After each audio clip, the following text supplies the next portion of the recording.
ಮೊದಲ ಬಾರಿಗೆ ಸಚಿವರಾಗಿ ಕಾರಾಗೃಹ ಇಲಾಖೆಯಲ್ಲಿ ಮಹತ್ತರ ಬದಲಾವಣೆ. ರಾಜ್ಯದಲ್ಲಿ ಅತಿದೊಡ್ಡ ಸೋಲಾರ್ ಪಾರ್ಕ್ ನಿರ್ಮಿಸಿ ರಾಷ್ಟ್ರಮಟ್ಟದಲ್ಲಿ ಕೀರ್ತಿ. ಇಂಧನ ಇಲಾಖೆಯಲ್ಲಿ ಅವಿರತ ಶ್ರಮ. ನೀರಾವರಿ ಕ್ಷೇತ್ರದಲ್ಲಿ ನೂತನ ಹೆಜ್ಜೆ. ಹಳ್ಳಿಗಳಲ್ಲಿ ಜಲಧಾರೆಯನ್ನು ತಂದ ಹಿರಿಮೆ.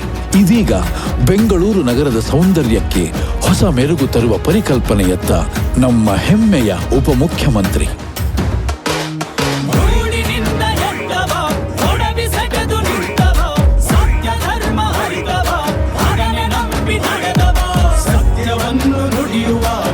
ಗುಂದದೆ ನಿಂತವ, ನಾಡ ಜನರ ಏಳಿಗೆಗೆ ಅಪವಾದ ಹೊತ್ತವ. ಜನರ ಸಮಸ್ಯೆ ಆಲಿಸಲು ಅವರ ಬಳಿಯೇ ಬಂದವ, ನಿಂತಲ್ಲಿಯ ಪರಿಹಾರ ನೀಡಿ ಅವರ ಗೆದ್ದವ. ಎಲ್ಲ ಧರ್ಮ ಎಲ್ಲ ಕುಲ ನನ್ನವರೇ ಎಂದವ, ನಿಮ್ಮೊಳಗೆ ನಾನಿರುವೆ ಎಂಬ ಅಭಯ ತಂದವ. ಅವರ ಕಣ್ಣ ನೀರಲ್ಲಿ ವಾತ್ಸಲ್ಯವ ಕಂಡವ, ನೊಂದವರ ಹೃದಯದಲ್ಲಿ ದೇವರಾಗಿ ನಿಂತವ, ದೇವರಾಗಿ ನಿಂತವ.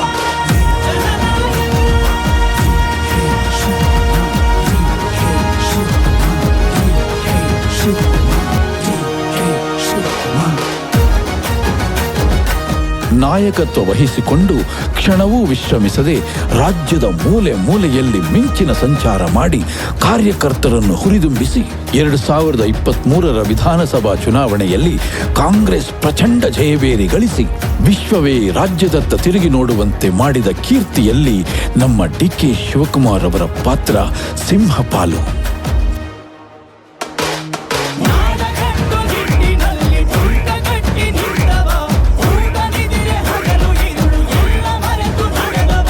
ಮುಖ್ಯಮಂತ್ರಿ ಸಲಹೆಯನ್ನು ಶಿರವಾಗಿ ಪಡೆದವ, ಒಡ ಹುಟ್ಟಿದವರಂತೆ ಜೊತೆಗೆ ನಡೆದವ.